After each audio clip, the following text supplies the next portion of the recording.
নমস্কার বন্ধুরা, আমি শুভদীপ তোমাদের স্বাগত জানাই আমার ইউটিউব চ্যানেল জ্ঞান মার্গে। এই ভিডিওতে আমরা এবিটিএ টেস্ট পেপার 2024-25 থেকে ভূগোল বিষয়ের পেজ নাম্বার 277-এর সমস্ত এমসিকিউ, অতি সংক্ষিপ্ত প্রশ্নের উত্তর এবং ম্যাপ পয়েন্টিংগুলি আলোচনা করব। তাহলে দেখো, বিভাগ কয়ের একের দাগেরগুলো বলেছে বিকল্পগুলির থেকে সঠিক উত্তরটি নির্বাচন করে লেখো। 1 অবরোহণ প্রক্রিয়া নয়, এটা হবে অপশন ঘ সঞ্চয়ী ভবন। 2 সুন্দরবনকে ওয়ার্ল্ড হেরিটেজ সাইটের স্বীকৃতি দেওয়া হয়েছে কত খ্রিস্টাব্দে?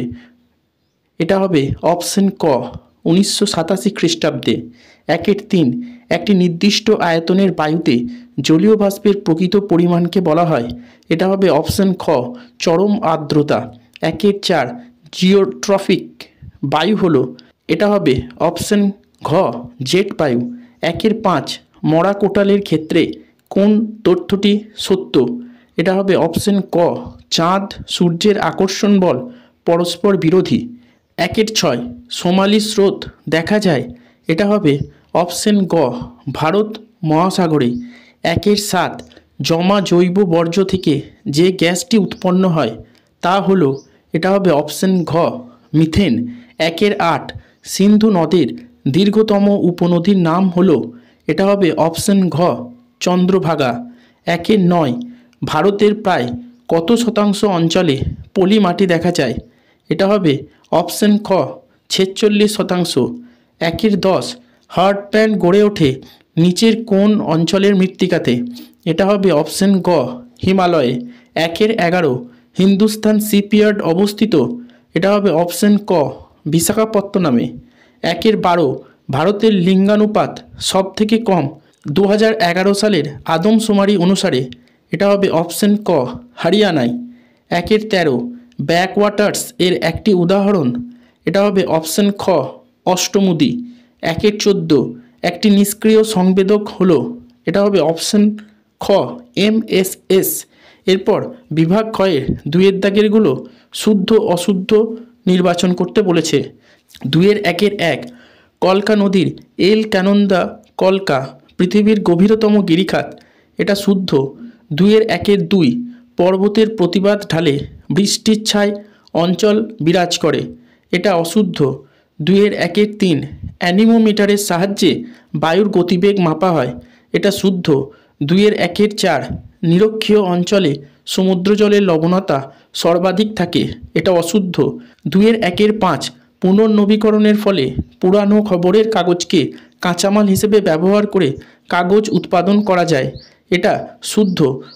6 শ্রীলঙ্কা ভারতের স্থলসীমানা সংযুক্ত একটি প্রতিবেশী রাষ্ট্র, এটা অশুদ্ধ। 7 পর্ণমোচী অরণ্যের একটি প্রধান বৃক্ষ হলো পাইন, এটা অশুদ্ধ। 8 4 ডিগ্রি বাই 4 ডিগ্রি বিস্তার বিশিষ্ট টপোসিটের RF হলো 1:50,000, এটা অশুদ্ধ। এরপর 2 বলেছে উপযুক্ত শব্দ বসিয়ে শূন্যস্থান পূরণ করো। 1 হিমবাহ ও জলধারা বাহিত নুড়ি বালি কাঁকড় ইত্যাদি সঞ্চিত হয়ে দীর্ঘ সংকীর্ণ আঁকাবাঁকা শৈলশিরার ন্যায় ভূমিরূপকে ড্যাশ বলে? উত্তর হবে এস্কার। 2 ওজোন গ্যাসের ঘনত্ব পরিমাপের একক হলো ড্যাশ, উত্তর হবে ডবসন। 3 সেলুলোজ বর্জ্য ড্যাশ শিল্প থেকে নির্গত হয়, উত্তর হবে কাগজ। 4 পৃথিবীর উপর চাঁদের আকর্ষণের মান সূর্যের তুলনায় প্রায় ড্যাশ গুণ বেশি, উত্তর হবে 2.2 গুণ। 5 হিমালয়ের 4000 মিটারের উপরে ড্যাশ উদ্ভিদ দেখা যায়, উত্তর হবে আলপীয় উদ্ভিদ। 6 ভারতে সর্বাধিক জলসেচ করা হয় ড্যাশ পদ্ধতিতে, উত্তর হবে কূপ ও নলকূপ। 7 ভারতের দীর্ঘতম জাতীয় সড়কপথ হলো ড্যাশ, উত্তর হবে NH44। 8 উপগ্রহ চিত্রের ক্ষুদ্রতম একক হলো ড্যাশ, উত্তর হবে পিক্সেল। এরপর 3 বলেছে একটি বা দুটি শব্দে উত্তর দাও। 1 নদী বাঁকের কোন দিকে ক্ষয় বেশি ঘটে? উত্তর হবে অবতল দিকে। 2 তুষারভক্ষক বায়ু কোন বায়ুকে বলা হয়? উত্তর হবে চিনুক। 3 কোন মহাসাগরে ঋতু পরিবর্তনের সঙ্গে সমুদ্র স্রোতের 180 ডিগ্রি দিক পরিবর্তন ঘটে? উত্তর হবে ভারত মহাসাগর। 2-3-4 ডিডিটির সম্পূর্ণ নাম লেখো। উত্তর হবে ডাইক্লোরো ডাইফিনাইল ট্রাইক্লোরো ইথেন। 2-3-5 ভারতের ডেট্রয়েট কাকে বলে? উত্তর হবে চেন্নাইকে। 2-3-6 পশ্চিমঘাট পর্বতমালার দক্ষিণতম গিরিপথটির নাম কি? উত্তর হবে পালাক্কাড। 2-3-7 পার্বত্য ঢালে ভূমিক্ষয় রোধের একটি কৃষি পদ্ধতির নাম লেখো। উত্তর হবে ধাপ চাষ। 2-3-8 মৌজা মানচিত্রের স্কেল কত? উত্তর হবে 16 ইঞ্চি = 1 মাইল। এরপর 2-4 বলেছে বাম দিকের সঙ্গে ডান দিকেরগুলি মিলিয়ে লেখো। 2-4-1 ভারতের প্রবেশদ্বার, এটা হবে অপশন 3 মুম্বাই। 2-4-2 মরুভূমি গবেষণা কেন্দ্র, এটা হবে অপশন 1 যোধপুর। 2-4-3 বৃষ্টিচ্ছায় অঞ্চল, এটা হবে অপশন 4 শিলং। 2-4-4 কয়াল, এটা হবে অপশন 2 কেরল উপকূল। এরপর বিভাগ গয়ের 3-এর দাগেরগুলো বলেছে নিচের প্রশ্নগুলি সংক্ষিপ্ত উত্তর দাও। 3-1 বলেছে পলল শঙ্কু কি? উত্তর হবে পার্বত্য অঞ্চল থেকে সমভূমিতে নামামাত্র নদীপথের ঢাল অত্যন্ত কমে আসে বলে জলস্রোতের তীব্রতাও কমে আসে। তাই নদীবাহিত নুড়ি পলি বালি কাদা কাঁকড় প্রভৃতি পর্বতের ঠিক পাদদেশে শঙ্কুর আকারে সঞ্চিত হয়ে যে ভূমিরূপটি সৃষ্টি করে তাকে পলল শঙ্কু বলে। এরপর 3-1 অথবাটা বলেছে ট্রপোপজ কি? উত্তর হবে ট্রপোস্ফিয়ারের ঊর্ধ্বসীমায় যেখানে উষ্ণতা বাড়েও না বা কমেও না, প্রায় ধ্রুবক অর্থাৎ -55 ডিগ্রি সেলসিয়াস থাকে, তার নাম ট্রপোপজ। ট্রপোস্ফিয়ার এখানে থেমে যাওয়ার কারণে এই স্তরটিকে ট্রপোপজ বলে। এই স্তরটির গড় বিস্তার প্রায় 3 কিলোমিটার। এরপর 3-2 বলেছে অ্যালবেডো কাকে বলে? উত্তর হবে সূর্য থেকে আগত তাপের প্রায় 34% বায়ুমণ্ডলে অবস্থিত মেঘ ধূলিকণা ভূপৃষ্ঠ প্রভৃতি দ্বারা প্রতিফলিত হয়ে মহাশূন্যে ফিরে যায়, যা পৃথিবীর বায়ুমণ্ডলকে উত্তপ্ত করতে কোনো রকম ভূমিকা গ্রহণ করে না, তাকে পৃথিবীর অ্যালবেডো বলে। এরপর 3-2 অথবাটা বলেছে শৈবাল সাগর কাকে বলে? উত্তর হবে উত্তর আটলান্টিক মহাসাগরের দক্ষিণ পশ্চিমে উষ্ণ উপসাগরীয় স্রোত, উত্তর নিরক্ষীয় স্রোত, ক্যানারি স্রোত মিলিত হয়ে কয়েক হাজার বর্গ কিলোমিটার বিস্তৃত এলাকা জুড়ে একটি ঘূর্ণ স্রোত বা জলাবর্তের সৃষ্টি করে। এই বিশাল জলাবর্তের মাঝে কোনো রকম জলপ্রবাহ থাকে না এবং এই স্রোতবিহীন অঞ্চলে নানা রকমের শৈবাল আগাছা ও জলজ উদ্ভিদ জন্মায়। এই জন্য এই অঞ্চলকে শৈবাল সাগর বলে। এরপর 3-3 বলেছে বর্জ্য কাকে বলে? উত্তর হবে বিভিন্ন ধরনের ভাঙা ও অব্যবহৃত ইলেকট্রনিক সামগ্রী, যেমন বাতিল computer, TV, mobile, handset, DVD প্রভৃতি বৈদ্যুতিন বর্জ্যগুলিকে এক কথায় বর্জ্য বলে। এরপর 3-3 অথবাটা বলেছে কম্পোস্টিং কাকে বলে? উত্তর হবে প্রাণীদের মলমূত্র সহ পচনশীল জৈব পদার্থগুলিকে আলাদা করে সেগুলিকে যন্ত্রের সাহায্যে চূর্ণ বিচূর্ণ করে ব্যাকটেরিয়া দ্বারা পচিয়ে হিউমাস জাতীয় পদার্থে পরিণত করার প্রক্রিয়াকে কম্পোস্টিং বলে। এরপর 3-4 বলেছে অনুসারী শিল্প বলতে কী বোঝো?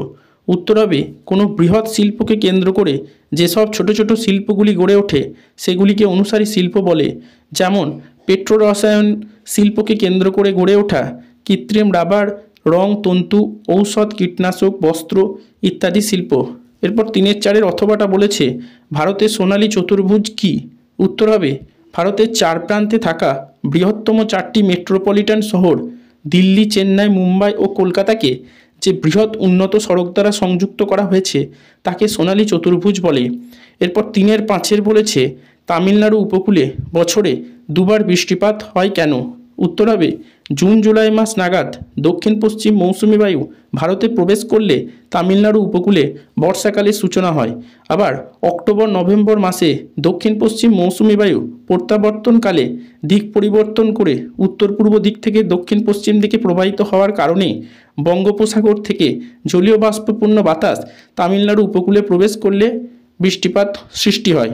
এরপর 3-5 অথবাটা বলেছে সামাজিক বনসৃজন কাকে বলে? উত্তর হবে সমাজের বিভিন্ন স্তরের মানুষের সক্রিয় অংশগ্রহণের মাধ্যমে গ্রামাঞ্চলের বিভিন্ন পরিত্যক্ত জমিতে একক কিংবা যৌথ উদ্যোগে বৃক্ষরোপণ করাকে সামাজিক বনসৃজন বলে।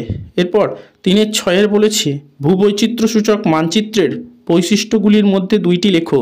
উত্তর হবে ক বিভিন্ন প্রচলিত প্রতীক চিহ্নের সাহায্যে এই মানচিত্রে প্রাকৃতিক ও সাংস্কৃতিক বিষয়গুলিকে দেখানো হয়। খ, এই মানচিত্রগুলি একটি নির্দিষ্ট স্কেলের ভিত্তিতে প্রকাশ করা হয়। এরপর 3-6 অথবাটা বলেছে উপগ্রহ চিত্রের সংজ্ঞা দাও। উত্তর হবে উপগ্রহ চিত্র হলো কৃত্রিম উপগ্রহ থেকে সংগৃহীত পৃথিবীর আলোকচিত্র। এক্ষেত্রে উপগ্রহ থেকে অর্থাৎ আকাশের অনেক উচ্চতাতে উপগ্রহ পাঠিয়ে উপগ্রহ থেকে ক্যামেরার সাহায্যে যেসব চিত্র সংগ্রহ করা হয় তাদের উপগ্রহ চিত্র বলে। এরপর বিভাগ ক্ষয়ের 4 দাগেরগুলো বলেছে সংক্ষিপ্ত ব্যাখ্যামূলক উত্তর দাও। 4-1 বলেছে সুন্দরবন অঞ্চলের জলবায়ু পরিবর্তনের 3টি প্রভাব সংক্ষেপে ব্যাখ্যা করো। উত্তর হবে ক, সুন্দরবন অঞ্চলের জলের উষ্ণতা বৃদ্ধি পাওয়াতে ম্যানগ্রোভ অরণ্যের বাস্তুতন্ত্রের উপর বিরূপ প্রভাব ফেলেছে। খ, বিশ্ব উষ্ণায়নের কারণে সমগ্র বিশ্বের সমুদ্রপৃষ্ঠে জলতলের উচ্চতা বৃদ্ধির ফলে সুন্দরবন অঞ্চলের অনেক দ্বীপ সমুদ্রের জলে তলিয়ে গেছে। গ, বিশ্বব্যাপী জলবায়ু পরিবর্তনের ফলে সুন্দরবন অঞ্চলে বিগত বছরগুলিতে ঘূর্ণিঝড়ের প্রকোপ ব্যাপক বেড়েছে। এরপর 4-1 অথবাটা বলেছে বদ্বীপ গঠনের 3টি অনুকূল পরিবেশ ব্যাখ্যা করো। উত্তর হবে ক, নদী দ্বারা পর্যাপ্ত পরিমাণ পলল বহন করে আনতে হবে। খ, নদীর মোহনার কাছে সমুদ্রের জলের স্রোত ও নদীর জলস্রোত কম থাকতে হবে। গ, নদীর মোহনার আকৃতি অনেকটা বোতলের মতো হতে হবে। এরপর 4-2 বলেছে প্রকৃতি অনুসারে বর্জ্যের উদাহরণসহ শ্রেণীবিভাগ করো। উত্তর হবে প্রকৃতির তারতম্য অনুসারে বর্জ্য পদার্থগুলিকে 3 ভাগে ভাগ করা যায়, যথা ক, কঠিন বর্জ্য, যেসব বর্জ্য পদার্থ জলে সহজে দ্রবীভূত হয় না বা মিশে যায় না এবং যাদের জল ব্যতীত অন্য উপায়ে সংগ্রহ ও পরিবহন করা যায় তাদের কঠিন বর্জ্য পদার্থ বলে। এই বর্জ্যের প্রধানত 3টি উৎস, যথা নির্মাণ ও ভাঙন কার্য, শিল্পজাত আবর্জনা ও গৃহস্থ জঞ্জাল, যেমন ভাঙা কংক্রিটের টুকরো, প্লাস্টিকের ভাঙা বস্তু, ধাতব টুকরো প্রভৃতি। খ, তরল বর্জ্য, সাবানের জল, অন্যান্য আম্লিক ও ক্ষারকীয় জল, মলমূত্র, শিল্প কলকারখানা থেকে নির্গত বিভিন্ন তরল রাসায়নিক ক্ষতিকারক উপাদান, কসাইখানা ড্রেন থেকে নির্গত রক্তরস প্রভৃতি পদার্থকে তরল বর্জ্য বলা হয়। গ, গ্যাসীয় বর্জ্য, বিভিন্ন কলকারখানা, মোটরগাড়ি প্রভৃতি থেকে নির্গত বিষাক্ত গ্যাস, যেমন nitrogen oxide, sulphur dioxide, carbon monoxide, প্রাণীর মলমূত্র থেকে উৎপন্ন নানা গ্যাস, রান্নার ধোঁয়া প্রভৃতিকে গ্যাসীয় বর্জ্য বলা হয়। এরপর 4-2 অথবাটা বলেছে বর্জ্য ব্যবস্থাপনায় শিক্ষার্থীদের যে কোনো 3টি ভূমিকা সংক্ষেপে আলোচনা করো। উত্তর হবে ক, বর্জ্য পদার্থ মানুষের স্বাস্থ্যের ও পরিবেশের উপর যে ব্যাপক ক্ষতি করে সে সম্পর্কে সাধারণ মানুষকে সচেতন করতে শিক্ষার্থীরা গুরুত্বপূর্ণ ভূমিকা গ্রহণ করতে পারে। খ, রাস্তাঘাট, বিদ্যালয়, খেলার মাঠ, বাড়ির আশপাশ প্রভৃতি স্থানে শিক্ষার্থীরা বর্জ্যমুক্ত করার উদ্যোগ গ্রহণ করতে পারে। গ, বর্জ্য পদার্থগুলি নিয়ন্ত্রণের জন্য কী কী নিয়ম অনুসরণ করলে ক্ষতির পরিমাণ কম হয় সে সম্পর্কে শিক্ষার্থীরা গুরুত্বপূর্ণ ভূমিকা গ্রহণ করতে পারে। এরপর 4-3 বলেছে ভারতের তথ্য প্রযুক্তি শিল্পের উন্নতির 3টি কারণ বিশ্লেষণ করো। উত্তর হবে ক, মানব সম্পদে উন্নতি। তথ্য প্রযুক্তি শিল্পের মূল উপাদান হল মানব সম্পদ। এই দেশের সহজ শ্রম সম্পদ, অল্প ব্যয়, উন্নত মেধা, এই 3টি তথ্য প্রযুক্তি শিল্পকে আকর্ষণ করে। খ, পদ্ধতি ও গুণাগুণ, প্রায় প্রতিটি ভারতীয় তথ্য প্রযুক্তি কোম্পানি আন্তর্জাতিক গুণমানের সার্টিফিকেট পেয়েছে। গ, অনুকূল সরকারের নীতি, বর্তমানে ভারতের সরকারি নীতিগুলি এমনভাবে তৈরি করা হয়েছে যা ভারত থেকে তথ্য প্রযুক্তি আউটসোর্সিংয়ের মাধ্যমে বিদেশি কোম্পানিগুলিকে সর্বোচ্চ সুবিধা পেতে সাহায্য করে। এরপর 4-3 অথবাটা বলেছে ভারতের নগরায়নের প্রধান 3টি সমস্যা আলোচনা করো। উত্তর হবে ক, অপরিকল্পিত নগরায়নের কারণে যানজট, অস্বাস্থ্যকর পয়ঃপ্রণালী ব্যবস্থা, যত্রতত্র বস্তি এলাকা গড়ে ওঠার মতো সমস্যাগুলি সৃষ্টি হয়। খ, যথাযথ নগর পরিকল্পনার অভাবে যথেচ্ছ বৃক্ষচ্ছেদন, জলাভূমি ভরাটকরণ, অবৈধ নির্মাণ, ছোট বড় শিল্প কলকারখানা গড়ে ওঠার কারণে পরিবেশ দূষণের সমস্যা মারাত্মক হয়। গ, বিভিন্ন সামাজিক অপরাধ যেমন চুরি, ডাকাতি, খুন, ধর্ষণ, মাদক পাচার ইত্যাদি দেখা যায়। 4-4 উপগ্রহ চিত্রের প্রধান 3টি বৈশিষ্ট্য সংক্ষেপে আলোচনা করো। উত্তর হবে ক, এই চিত্রগুলি অত্যন্ত বৃহৎ অঞ্চলের হয়। খ, এই চিত্রগুলি যথেষ্ট নিখুঁত হয়। গ, এই চিত্রে সাধারণত খুব ছোট স্কেল ব্যবহার করা হয়। এরপর 4-4 অথবাটা বলেছে দূর সংবেদন ব্যবস্থার সুবিধা অসুবিধাগুলি উল্লেখ করো।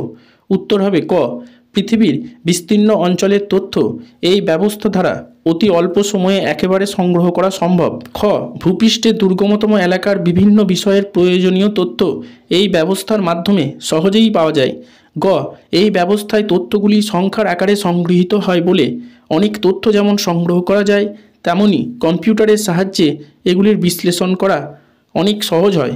আর অসুবিধাগুলি হলো ক, প্রাথমিকভাবে এই ব্যবস্থার অর্থব্যয় অনেক বেশি হয় বলে অধিকাংশ দেশে এর প্রচলন কম।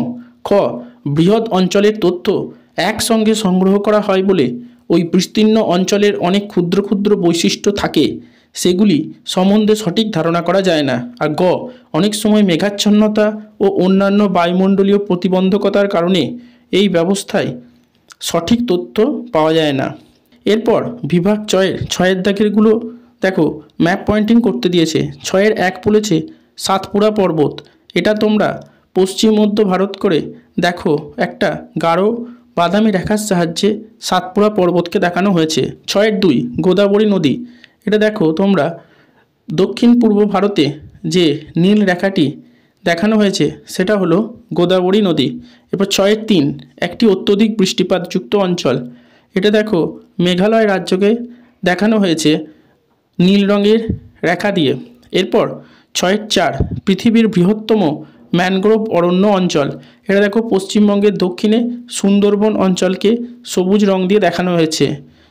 6-5 ভারতের একটি ল্যাটেরাইট মৃত্তিকাযুক্ত অঞ্চল।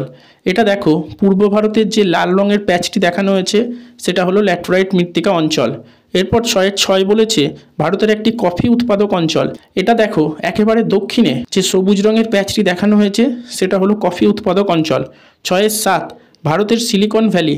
এটা দেখো বেঙ্গালুরুকে কম্পিউটারের চিহ্ন দিয়ে দেখানো হয়েছে। 6-8 ভারতের একটি করমুক্ত বন্দর। এটা দেখো পশ্চিম ভারতের গুজরাট রাজ্যে জাহাজের চিহ্ন দিয়ে কান্ডালা বন্দরকে দেখানো হয়েছে। 6-9 কচ্ছের রণ। এটা দেখো ঠিক তার উপরে জলের চিহ্ন দিয়ে কচ্ছের রণকে দেখানো হয়েছে। আর 6-10 সর্বনিম্ন জনসংখ্যা বিশিষ্ট রাজ্য। এটা দেখো সিকিমকে দেখানো হয়েছে কমলা বর্ণ দিয়ে। এই ভিডিওটা দেখে উপকৃত হলে অবশ্যই একটি লাইক করবে, কমেন্ট করবে এবং বন্ধুদের সাথে শেয়ার করবে, এবং চ্যানেলটিতে নতুন ভিজিট করলে অবশ্যই সাবস্ক্রাইব করে নেবে এবং পাশে থাকা বেল আইকনটি প্রেস করে দেবে যাতে পরের ভিডিও নোটিফিকেশন তোমরা সবার আগে পেতে পারো। ভিডিওটা সম্পূর্ণ দেখার জন্য ধন্যবাদ। নমস্কার।